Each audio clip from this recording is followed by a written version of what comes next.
2ಕ್ಕಿಂತ ಹೆಚ್ಚು ಮದುವೆಯಾದರೆ ಸರ್ಕಾರಿ ಸೌಲಭ್ಯ ಕಟ್.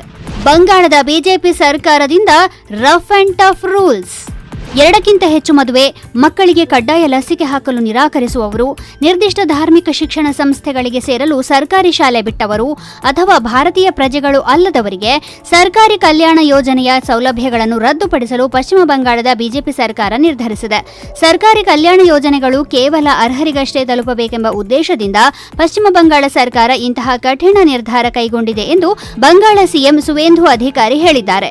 ಇದರ ಜೊತೆಗೆ ಧರ್ಮದ ಆಧಾರದ ಮೇಲೆ ಜಾರಿಗೆ ತಂದಿರುವ ಎಲ್ಲಾ ಹಣಕಾಸು ಸೌಲಭ್ಯ ಯೋಜನೆಗಳನ್ನು ಇದೇ ವೇಳೆ ಸರ್ಕಾರ ರದ್ದು ಮಾಡಿದೆ.